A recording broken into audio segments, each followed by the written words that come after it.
اس کی نہیں مانتا اللہ کو کہتا ہے لبیک اللہم لبیک. شیطان کہتا ہے حرام کما، بڑی زبردست ڈیل آئی ہے، تھوڑا ہی جھوٹ بولنا ہے، تھوڑا ہی سود ہے، تھوڑی ملاوٹ ہے. کہتا نہیں میں اللہ کا بندہ ہوں، رزق دینے والی ذات میرے رب کی ہے. وہ کہتا ہے لبیک اللہم لبیک. شیطان کی نہیں مانتا ہے. شیطان کہتا ہے وہ عورت جا رہی ہے بے پردہ، ذرا دیکھ لے، فلاں جگہ بے حیائی ہو رہی ہے، چل چلتے ہیں. کہتا نہیں میں رحمان کا بندہ ہوں، مجھے منع ہے، یہ باتیں میں نہیں کر سکتا. لبیک اللہم لبیک. جو ایسا شیطان کو مقابلہ کر رہا ہے نا، اللہ نے چاہا جب آخری وقت بھی شیطان اس کے سامنے آئے گا وہ اس کی بات ٹھکرائے گا، پڑھے گا لا الہ الا اللہ محمد الرسول اللہ، اور ایمان پر اس کا خاتمہ ہو جائے گا. ایمان پر خاتمہ چاہیے نا. ایک حدیث آپ سب کو یاد ہوگی، انما الاعمال بالنیات. ایک اور حدیث بھی ہے، انما الاعمال بالخواتیم. اعمال کا دار و مدار خاتموں پر ہے. اب خاتمہ ہی ٹھیک نہ ہوا، بے شک کرتا رہے، حج کرتا رہے، عمرے کرتا رہے، نمازیں پڑھتا رہے، اور اللہ نہ کرے بغیر ایمان کے دنیا سے گیا تو سب نل اینڈ وائڈ، سب ختم ہو جائے گا. تو اگر اعمال بچانے ہیں نا تو پہلے ایمان بچانا ہے. مردود شیطان سے بچو اور اپنے رب کے احکام پر کہو لبیک اللہم لبیک. اللہ کو پکارنے سے کیسے کیسے کام بن جاتے ہیں پتہ ہے آپ کو. بندہ دل سے پکارے بس اسے. ایک واقعہ سنی، حضرت بکر بن عبداللہ فرماتے ہیں کہ پچھلے زمانے میں ایک بادشاہ تھا، غیر مسلم بھی تھا، انتہائی ظالم بھی تھا. اس دور کے جو اہل ایمان تھے بادشاہ کی ان کے ساتھ جنگ ہوئی، بادشاہ کو شکست ہو گئی، مسلمانوں کو فتح مل گئی، لوگوں نے اس کو قید کر لیا. اب اس بادشاہ کے بارے میں مشاورت اس کا کرنا کیا ہے. مشورہ ملا بڑا ظالم ہے، بہت ظلم ڈھائے ہیں، اسلام کے بھی بڑا خلاف ہے. اس کو ایسا کرو کہ اس کو سزا دینی ہے کہ ایک دیگ بڑی سی بنگواتے ہیں، اس میں دیگ میں ڈالتے ہیں اور نیچے آگ لگا دیتے ہیں، یہ جلس جلس کر مر جائے گا. اس نے بڑا تنگ کیا مسلمانوں کو، بڑے قتل و غارت گری کی ہے. آگ جلائی گئی، دیگ اوپر رکھ دی، بادشاہ کو اندر ڈال دیا. اب جیسے جیسے دیگ گرم ہوتی گئی اس کو تکلیف ہوتی گئی. اب اس نے کیا کیا، باری باری اپنے خداؤں کو پکارنا شروع کیا. جن جن بتوں کی وہ پوجا کرتا تھا بلایا بلایا بلایا، کوئی نہیں آیا. آتا کہاں سے، ہوتا تو آتا نا. آگ بڑھتی گئی. اب اس کو خیال آیا کہ میرا تو کوئی خدا ہی میری مدد نہیں کر رہا. اس نے اب اللہ کو پکارنا شروع کیا، اے اللہ معاف کر دے، میں نے ساری زندگی شرک کیا، تیری عبادت نہ کی، میں نے تجھے ناراض کیا، مگر آج سچی توبہ کرتا ہوں. اور دل سے اللہ کو پکارنے لگا، لا الہ الا اللہ لا الہ الا اللہ. یہ پکارتا رہا پکارتا رہا. حضرت بکر بن عبداللہ فرماتے ہیں کہ اچانک بارش شروع ہو گئی. آگ جلی ہوئی تھی، بارش سے ساری آگ بجھ گئی. اب اس کے بعد تیز آندھی آئی، وہ پڑھی جا رہا ہے لا الہ الا اللہ لا الہ الا اللہ. ایسی آندھی آئی کہ دیگ ہی اڑنے لگ گئی. وہ دیگ سمیت اس کو آندھی لے کے کسی اور جگہ چلی گئی. سارے مسلمان دیکھتے رہ گئے، دیگ کدھر گئی. وہ اندر سے آوازیں آ رہی اس بادشاہ کی، لا الہ الا اللہ لا الہ الا اللہ. وہ دیگ اڑتے اڑتے اڑتے ایک گاؤں میں جا کر گری. اچھا وہ گاؤں بھی غیر مسلموں کا. وہ جب دیکھا ایک دیگ آئی ہے اور دیگ میں سے لا الہ الا اللہ کی آواز آ رہی، بولے یہ کون آ گیا ہمارے یہاں، مسلمان، چلو مل کے مارتے ہیں اس کو. سب تیار ہو کے اس کو مارنے گئے. کسی نے کہا یہ تو سوچو دیگ اڑتی ہوئی آئی ہے، یہ بندہ کوئی نارمل نہیں ہے، یہ صحیح بات کر رہا ہے. دیگ سے یہ باہر آیا کہ تم کیسے آئے. اس نے اپنا پورا واقعہ سنایا. کہتا ہے میں بھی ایک بادشاہ تھا، میں اللہ کے بڑے خلاف تھا، مسلمانوں کے خلاف تھا، بڑا مارا میں نے ان کو، مگر آخری وقت میں اس رحمان کو پکارا، اس نے مجھے بچا لیا. اس بادشاہ کا واقعہ سن کر پورے گاؤں والے کلمہ پڑھ کے مسلمان ہو گئے. ہاں تو کریم ہی جو ٹھہرا تو کرم کے کیا ٹھکانے، تو کریم ہی جو ٹھہرا تو کرم کے کیا ٹھکانے، جو نوازنے پہ آئے تو نواز دے زمانے. اللہ بڑا کریم ہے. دل سے پکارو تو صحیح. اب سوچو وہ غیر مسلم تھا، اس نے ساری زندگی کفر میں گزاری، ایک بار رب کو پکارا، اللہ نے اس کے کام بنا دیے. جو مسلمان ہوگا اور روزانہ کہے گا لبیک اللہم لبیک، نماز پڑھے گا، روزے رکھے گا، عبادت کرے گا، حرام چھوڑے گا، ذرا سوچو نا پھر اس کے کام کیسے بن جائیں گے. تو میرے پیارے اسلامی بھائیوں، ویسے بھی اب تو رمضان آنے والا ہے. اللہ نہ کرے اگر کوئی میرا بھائی نمازیں نہیں پڑھ رہا، اب سے شروع کر دے، تلاوت شروع کر دے، درود شروع کر دے، غلط کام چھوڑ دے. رمضان کا تو ویسے بھی استقبال ہونا چاہیے. ہم نے دیکھا کچھ لوگوں کو رمضان میں روزوں میں بڑی تکلیف ہو جاتی ہے کیونکہ وہ سارا سال نفلی روزے نہیں رکھتے. اب موقع اچھا ہے، ابھی سے کچھ روزے رکھنا شروع کر دیں تاکہ رمضان کی پریکٹس ہو جائے. اپنے آپ کو ابھی سے گناہوں سے پاک کرنا شروع کریں تاکہ کہیں رمضان میں بری عادتیں نہ ہوں. شیطان تو بند ہوتا ہے مگر اس میں بھی لوگ غلط کام کر رہے ہوتے ہیں. کیوں؟ عادت پہلے سے پڑی ہوئی ہے نا، شیطان کو ضرورت ہی نہیں ہے، اپنی عادتیں پہلے ایسی بنائی ہوئی ہیں. تو اپنی عادتیں چینج کریں، اپنے آپ کو پیور کرنے کی کوشش کریں. اور دیکھو میرے رب کی رحمت کتنی بڑی ہے کہ بخاری شریف کی حدیث ہے اور حدیث قدسی ہے.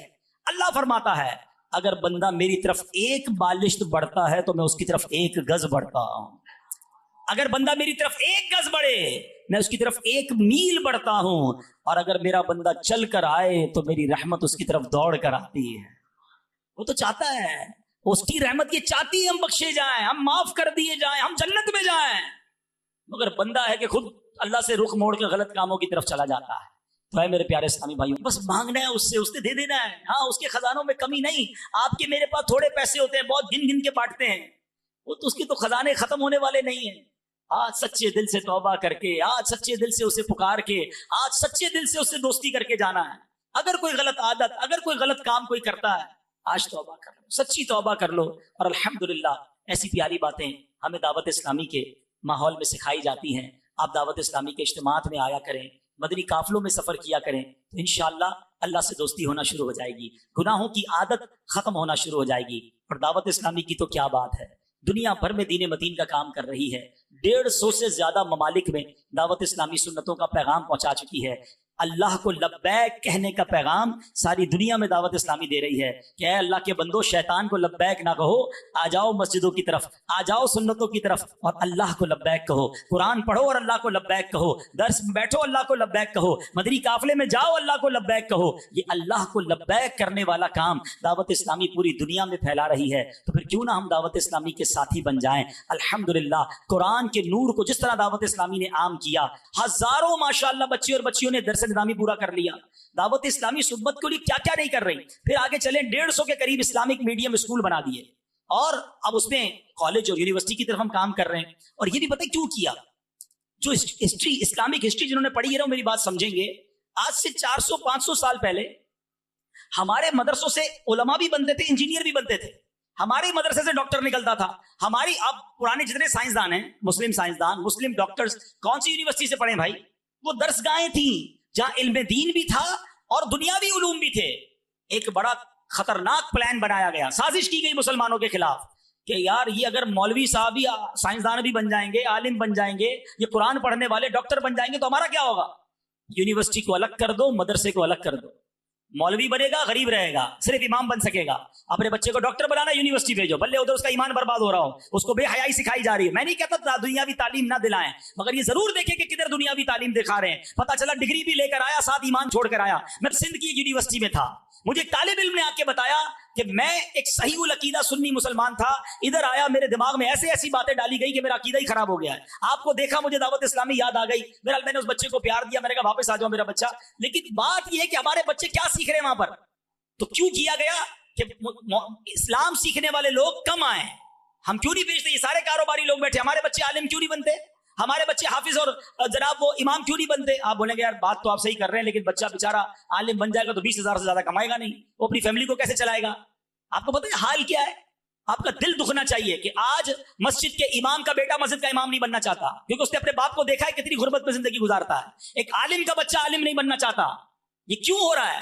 یہ دعوت اسلامی کو ادراک ہے اس بات کا کہ یہ اس لیے ہوا، مدرسے الگ، یونیورسٹی الگ۔ ڈاکٹر بنے گا تو 2 لاکھ روپے کی تنخواہ، انجینئر بنے گا تو 2.5 لاکھ روپے کمائے گا، چارٹرڈ اکاؤنٹنٹ بن گیا تو 5 لاکھ روپے کمائے گا، امام بنے گا تو 15,000 روپے زیادہ کوئی دینے کے لیے تیار نہیں۔ 20,000 دو تو کمیٹی والے بولتے او ہو ہے، مسجد میں AC لگ سکتے، امام کی تنخواہ بڑھانے کے لیے کوئی تیار نہیں ہے۔ کیوں نہیں تیار ہے بھائی؟ وہ ہمارا امام ہے وہ۔ اور پھر امام صاحب بیچارہ کسی سے قرضہ مانگے تو کمیٹی والے ناراض، وہ کیا کرے گا؟ بھیک مانگے گا کیا؟ امام کا خیال ہم نہیں رکھیں گے تو کون رکھے گا؟ لیکن یہ الگ بحث ہے، میں جو سمجھانا چاہ رہا ہوں سمجھو۔ ہم نے بہت غور کیا کہ یہ اگر گیپ کور کرنا ہے تو یہ گیپ آج کے دور میں دعوت اسلامی کر سکتی ہے۔ ہم نے اس لیے اسلامک انگلش میڈیم اسکول بنا دیے کہ انشاءاللہ وہ دن اب دور نہیں ہے کہ آپ ایک انجینئر سے ملیں گے وہ عالم دین بھی ہوگا، ایک ڈاکٹر سے ملیں گے آپ علاج کرانے جائیں گے وہ ڈاکٹر بھی ہوگا، اور وہ درس نظامی کیا ہوا حافظ قرآن بھی ہوگا۔ اب بتاؤ کون ہے گا جو اپنے بچے کو نہیں بھیجے گا دارالمدینہ میں کہ میرا بچہ عالم بھی بنے گا اور میرا بچہ ڈاکٹر بھی بنے گا؟ ہم اس گیپ کو کور کرنا چاہتے ہیں، مگر یہ کیا فری میں ہو جائے گا؟ اس کے لیے کتنا سرمایہ درکار ہے۔ ہم کیوں کہتے ہیں دعوت اسلامی کا ساتھ دو؟ اگر آپ نے اس امت کی تقدیر کو بدلنا ہے تو جو پلانز ہیں دعوت اسلامی کے پاس، جو فالوئنگ ہے دعوت اسلامی کے پاس، جو ارادے ہیں الحمدللہ، ہم سب کو اپنی دعوت اسلامی کا ساتھ دینا چاہیے. پھر آگے چلے میڈیا دیکھیں, میڈیا کے ذریعے کیا نہیں بے حیائی سکھائی جا رہی, ہمارے بچوں کے ذہن خراب کیے جا رہے فلموں ڈراموں کے اندر. اس کا اگر مقابلہ کرنا ہے آپ کو چینل لانا تھا, ہم اردو چینل لائے, انگلش چینل لائے, بنگلہ چینل لائے, عربی یوٹیوب چینل لائے. ہم ایسے کارٹون لے کر آئے کہ آج 40-50 ملین ویورز الحمدللہ غلام رسول کے کارٹونز میں مل رہے ہیں. کیوں مل رہے ہیں؟ بچے دیکھ رہے ہیں, بچے دیکھ کر سنتیں سیکھ رہے ہیں, اپنے ماں باپ کا ادب کر رہے ہیں. آپ کام کی رفتار اور اس کی حکمت عملیوں کو دیکھیں. اور آگے چلیں, جب ویلفیئر کی باری آئی, کووڈ کے زمانے میں بے روزگار ہو گئے لوگ, 1 کروڑ لوگوں تک دعوت اسلامی نے, اس سے زیادہ لوگوں تک پکا ہوا کھانا پہنچایا, راشن پہنچایا, کیش پہنچایا. ہمیں پتا چلا کہ بارشیں ہو رہی ہیں, سیلاب آ رہے ہیں, اور ذرا برف باری ہوتی ہے تو مری کے اندر برف باری ایسی ہوئی کہ وہ رکنے کا نام نہیں لے رہی, گرمی پڑتی تو ہیٹ ویو آ جاتی ہے. یہ پرابلم کیا ہے؟ جب حکومتی اداروں سے بات کی تو پتا چلا درخت کاٹے گئے, فارسٹ کاٹے گئے, روڈے بنا بنا کے ہم نے درخت کم کیے, اس لیے موسم تبدیل ہو رہا ہے. ہم نے بیڑا اٹھایا کہ پودا لگانا ہے, درخت بنانا ہے. 26 لاکھ کے قریب پودے دعوت اسلامی والے لگا چکے, اب بھی پودے لگا رہے ہیں, اس کا خیال بھی رکھ رہے ہیں تاکہ ہمارے وطن کو آکسیجن کی فیکٹریاں ملنا شروع ہوں. پھر آگے چلیں, سیلاب آیا, سیلاب کے اندر اللہ کی رحمت سے 3 ارب سے زیادہ روپوں کا کام الحمدللہ دعوت اسلامی والوں نے کیا. کھانا پہنچایا, راشن پہنچایا, کیمپ پہنچائے, میڈیکل کیمپ لگائے, صرف انسانوں کے نہیں جانوروں کے بھی میڈیکل کیمپ لگائے, کیونکہ گاؤں گوٹ کے لوگوں والوں کے لیے جانور بچے کی طرح ہوتے ہیں. تو یہ ہے دعوت اسلامی. ترکیہ اور شام کا معاملہ ہوا, الحمدللہ آپ کو کوئی پاکستانی NGO گراؤنڈ پہ نظر نہیں آئے گی. سامان کچھ لوگوں نے بھجوایا ہوگا, ہم وہاں موجود ہیں کیونکہ ہمارے 5 فیضان مدینہ ترکیہ میں ہیں. اللہ کی رحمت سے جب اتنا بڑا کام کوئی تحریک کر رہی ہو, پھر ہم اس میں کتنا ساتھ دیں. ہم سب کو دعوت اسلامی کا ساتھ دینا چاہیے. ایک آخری بات, ایک شکوہ کر کے اپنے بیان کو ختم کر رہا ہوں. ہم سب کو دعوت اسلامی کا فیضان ملا ہے, ہم سب کو کچھ نہ کچھ ضرور دعوت اسلامی نے دیا ہے, ہمارا عقیدہ بچایا, ہماری نسلوں کا عقیدہ بچایا. مگر ہم سب میں سے کیا ہم سارے لوگ اپنی پوری یا اکثر زکوٰۃ دعوت اسلامی کو دیتے ہیں؟ نہیں دیتے. کیوں نہیں دیتے؟ میں ملا ہوں کئی لوگوں سے, یار آپ کیوں نہیں دیتے؟ یار آپ کے پاس تو بہت آ جاتا ہے, یار دعوت اسلامی کے پاس بہت پیسہ ہے. یہ ایک بڑا مسئلہ ہو گیا بھائی, پتہ نہیں کس نے اڑا دی ہے. یقیناً دعوت اسلامی کو بہت چندہ ملتا ہے, مگر ہمارا خرچہ اس سے زیادہ ہے. بھائی چندہ نہ ہوتا تو تیرے سارے شعبے کیسے چلاتے؟ لیکن کام بھی آپ کے سامنے ہے نا. تو آپ پلیز سمجھے اس بات کو کہ ہمارے پاس چندہ ختم ہو جاتا ہے. تو اس بار اپنی دعوت اسلامی کا خیال پہلے رکھیں. بے شک باقیوں کو بھی دیں, ہم یہ نہیں کہتے سب کا ختم کر کے ہمیں دے دیں. سب سے پہلے تو اپنے غریب رشتہ داروں کو دیں. جو امیر اہل سنت کے مرید ہیں, جو دعوت اسلامی کے چاہنے والے ہیں, ان کی زکوٰۃ کا تو بڑا حصہ دعوت اسلامی کو آنا چاہیے. تو انشاءاللہ دعوت اسلامی کا بھرپور ساتھ دیں گے انشاءاللہ. اللہ پاک ہم سب کو اپنی راہ میں دل کھول کر خرچ کریں گے. کیسا خرچ کریں گے؟ خوشی کے ساتھ. کیسے کریں گے؟